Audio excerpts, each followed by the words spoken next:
suis de retour et aujourd'hui on va parler des 4 lois de changement, c'est-à-dire la manière efficace de changer tes habitudes. Si je trouve cela intéressant, je vais te prévenir, comme je le fais à chaque fois que je parle de changement d'habitude, que c'est pas en regardant cette vidéo, c'est pas en regardant 1000 autres vidéos que ça va changer. Il faut implémenter et il faut de l'action. S'instruire, c'est bien, se motiver, c'est bien, mais implémenter et agir, c'est mieux. Maintenant que la partie dramatique est évacuée, on va pouvoir aller droit au but. Donc, if you're ready for action, je vais te dire let's go.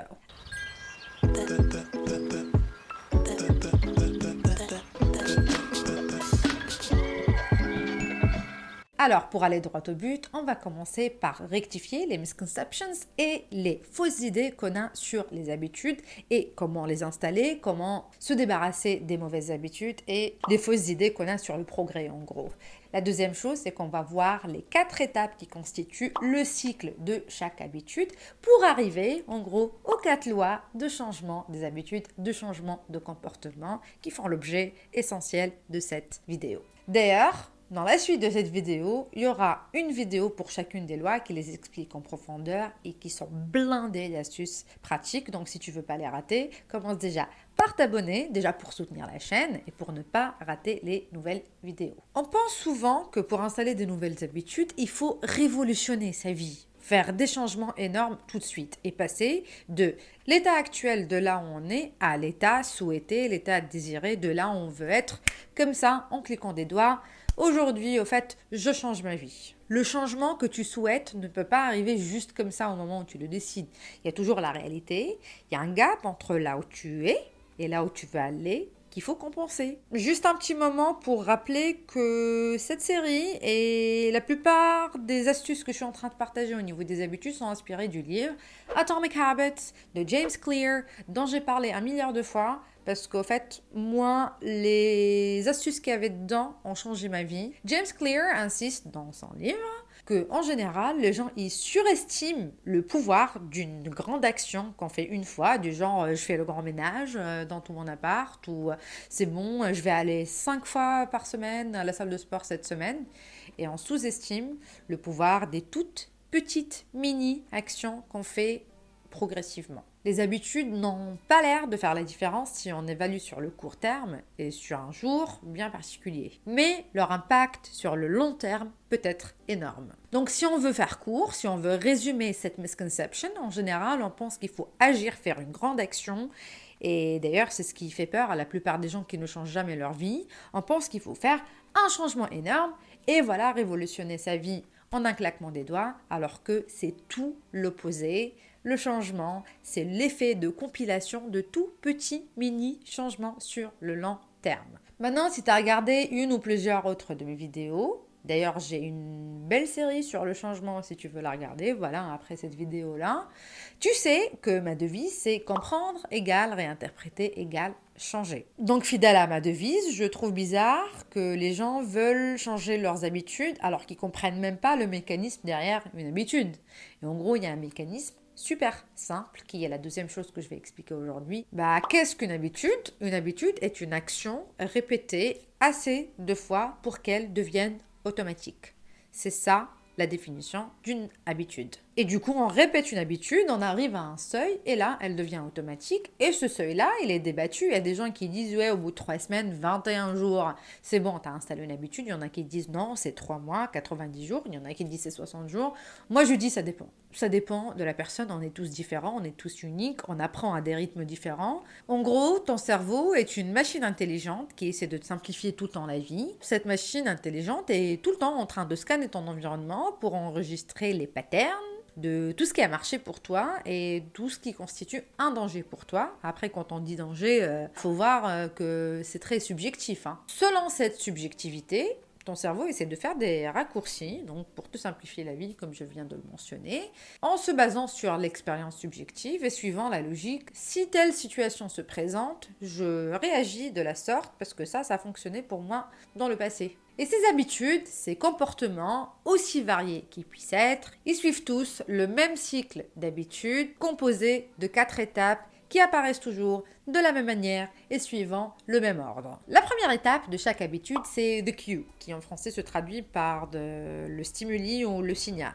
Donc, je vais choisir le stimuli pour parler de le signal, en gros, qui attire ton attention et déclenche le cerveau pour prendre une action particulière. Par exemple, une notification sur ton téléphone. La deuxième étape, c'est the craving, qui est l'envie, c'est-à-dire la force qui motive l'action et le désir de changement de ton état interne. Et généralement, c'est le résultat de ton interprétation subjective du stimuli. Par exemple, l'envie de découvrir ce qui se passe sur Facebook ou sur Instagram. Troisième étape, c'est la réaction, c'est-à-dire la pensée, l'action ou l'habitude qui résulte des deux premières étapes. Et dans le cas de notre exemple, c'est cliquer sur la notification. La quatrième étape, c'est la récompense et c'est ce qu'on cherche à obtenir en agissant ou en réagissant. Et dans le cas de notre exemple, ce qu'on cherche à obtenir, c'est la validation sociale, satisfaire à ta curiosité ou quoi. Cette quatrième étape vient compléter le cycle de l'habitude et en général, ça associe le stimuli à la récompense et c'est pour ça que ça devient un cycle vicieux. Voilà quelques autres exemples de cycles d'habitude. L'ouverture de ton ordi, par exemple, ou l'ouverture de ta boîte mail, c'est le stimuli pour ton anxiété parce qu'il y a beaucoup à faire et qu'en gros, voilà, c'est envahissant pour toi. L'envie, c'est d'évacuer le stress. La réaction, c'est aller sur ton téléphone. Tu vas sur les réseaux sociaux, Instagram, Facebook, Reddit ou whatever. La récompense, c'est une satisfaction instantanée et une évacuation du stress. Un autre exemple, le stimuli, c'est quelque chose qui n'a pas marché, ce que tu peux qualifier d'un échec ou voilà. Donc ça, c'est le stimuli. L'envie, c'est de ne pas sentir des sentiments négatifs et de ne pas assumer la responsabilité, en gros. La réaction, c'est de rejeter la faute sur les autres. Ce n'est pas moi, c'est pas de ma faute, c'est lui qui l'a fait, c'est elle, c'est la société, c'est le monde, c'est l'univers. Donc ça, c'est la réaction. Puis la récompense, c'est que voilà, on évacue le stress, c'est pas de ma faute, je suis en sécurité, j'ai rien fait de mal. Un autre exemple pour les personnes qui procrastinent, auxquelles je m'intéresse particulièrement, parce que j'en ai fait partie pendant très longtemps et aujourd'hui, je veux contribuer et les aider à aller au next level. Mais bon, pour les personnes qui procrastinent, par exemple, le stimuli en général, c'est le stress par rapport à quelque chose qu'il faut faire, par rapport à la peur d'échouer, par rapport à toutes les histoires que tu peux te raconter dans ta tête, par rapport à ta capacité ou ton incapacité de le faire, par rapport à la quantité de travail que tu penses ne pas pouvoir gérer. Peu importe, au fait, les raisons. Donc ça, c'est le stimuli. L'envie, c'est de ne pas devoir gérer tout ça et de ne pas devoir assumer quoi que ce soit, ton échec ou le fait que tu peux pas finir ou peu importe. La réaction, du coup, c'est de traîner, de ne pas faire, remplacer ceci par les trucs qui sont satisfaisants sur le moment. Je regarde YouTube, je regarde mes séries préférées, voilà. Donc les exemples, je pense que tu en as plein en tête déjà. La récompense, c'est je ne ressens pas le stress sur le moment, mais voilà, je pense que tu connais la suite. Donc chaque habitude passe par ce même cycle et elle est composée de ces mêmes 4 étapes. D'ailleurs, si tu te sens assez à l'aise, si tu as trouvé au fait le cycle de tes habitudes, si tu es à l'aise pour les partager, vas-y, feel free dans les commentaires. Donc après, le secret, ça serait de jouer sur ces 4 étapes. Si tu élimines le stimuli, par exemple, il n'y aura pas d'envie. Si tu arrives à réduire l'envie, en général, tu vas probablement pas agir. Si il n'y a pas de récompense, pareil, tu vas probablement pas agir. Donc en gros, le secret et les 4 lois de changement sont, pour les habitudes positives désirées qu'on souhaite installer, 1. Tu rends le stimuli visible et évident.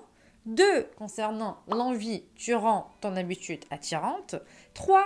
Pour la réaction, tu rends ton habitude facile. Et 4. Pour la récompense, tu rends ton habitude satisfaisante. Alors pour les mauvaises habitudes, on va faire ce que James Clear appelle l'inversion des 4 lois de changement. Donc pour le stimuli, tu le rends invisible. Pour l'envie, tu rends ton habitude repoussante. Pour l'action ou la réaction, tu rends l'habitude difficile. Et pour la récompense, tu rends ton habitude insatisfaisante et pénalisante. Donc là, c'était la vidéo introductrice de ces 4 lois de changement. Chacune de ces 4 lois que je viens de mentionner fera l'objet d'une vidéo qui y est dédiée où je vais détailler des astuces qui sont vraiment efficaces, qui peuvent être révolutionnaires. Donc encore une fois, si tu t'es pas abonné, abonne-toi pour pas rater mon contenu. Va regarder déjà les vidéos que j'ai sur les sujets du changement profond. Et puis surtout, commence là où tu peux commencer aujourd'hui. Donc si tu te demandes pourquoi je ne suis pas en train de faire les choses qui sont bien pour moi et pourquoi je suis en train de faire des choses qui ne sont pas du tout dans mon propre intérêt, la réponse, tu la trouves dans le cycle de l'habitude. J'aimerais bien que tu prennes un moment pour analyser tes habitudes. Au fait, quel est le cycle? Qu'est-ce qui est le stimuli à chaque fois? Qu'est-ce qui stimule ou signale ton habitude? Que tu remarques l'envie à chaque fois et que tu remarques aussi ta réaction et ton action que tu agis et quel est le côté satisfaisant en fait, c'est quoi la récompense que tu as par rapport à n'importe quelle habitude, positive ou négative. Je t'invite sérieusement à faire un inventaire de tes habitudes les plus récurrentes, de les classifier en tant qu'habitudes positives ou négatives à adopter ou à éliminer ou habitudes neutres ou voilà. Alors pour t'aider à bien classifier tes habitudes et faire cet inventaire, je vais préparer un template à télécharger qui va t'aider au fait voilà à les classifier avec les bonnes questions à te poser pour pouvoir les catégoriser. Je ne sais pas si au moment de sortie de cette vidéo, ce template-là, il sera prêt ou pas, mais en tout cas, dès qu'il sera prêt, je le mettrai au fait en lien quelque part en haut et voilà, avec, en dessous avec la description. N'hésite pas à me laisser un commentaire si tu as une question particulière, si tu veux que je développe un sujet particulier. Et voilà, c'est ce que j'ai voulu partager avec toi aujourd'hui en attendant la suite. Donc, je te dis à bientôt.